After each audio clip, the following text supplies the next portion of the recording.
Let's talk about safety.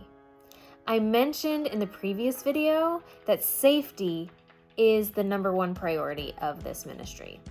This role is carried out through our policies and through you, our volunteers.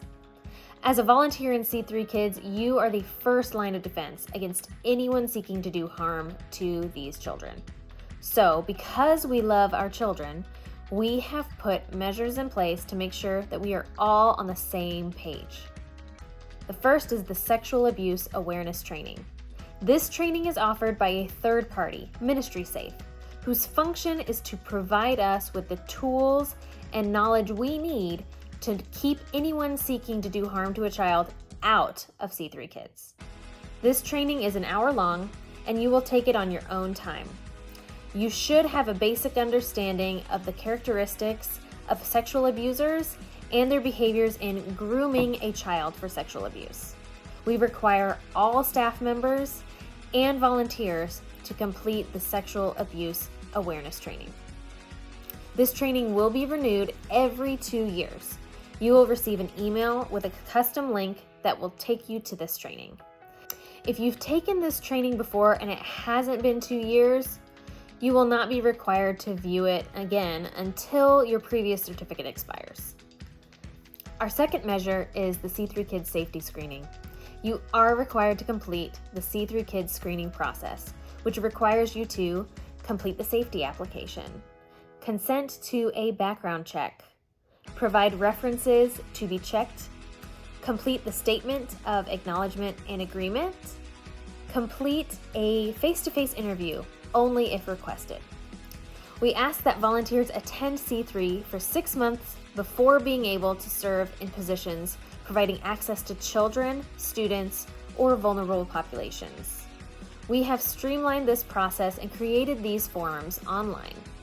You will receive emails with the links to these forms if you have not already. The third thing is partnership. All volunteers for C3Kids should be covenant partners with C3. If you aren't a partner, you can be given special consideration if you have attended C3 for over 6 months, have a proven track record of faithful attendance, submission to church leadership, and intend to become a covenant partner at the next available class. Special permission may only be granted by the C3Kids director or elder staff. Our fourth is policies and procedures. You are required to look through and review our policies and procedures manual regularly.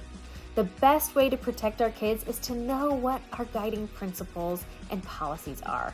You can find this manual inside the C3Kids Volunteers group in the Church Center app.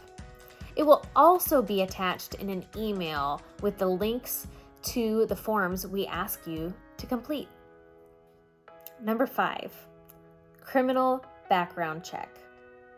C3 requires anyone working with children or vulnerable populations to undergo a criminal background check. Anyone who may pose a threat to children, youth, or vulnerable adults will be prohibited from working in any ministry involving those at risk. Number 6 is training. Here you are. You are required to view this training before serving. If you fail to view the training, your status may be revoked or temporarily suspended. We will also have additional trainings and resources available to you to help you grow in your skills as a ministry volunteer. Additionally, we do reserve the right to revoke a volunteer's ability to serve in C3Kids with or without notice for any reason or no reason at all. We ask that all ministry volunteers be active on Church Center for ongoing important ministry information. You can access Church Center via the app located in the App Store or Google Play. Thank you for volunteering your time and talents for this ministry. We know through these steps we've taken, in partnership with you and in upholding our policies, C3Kids can be a safe space for the children of our church.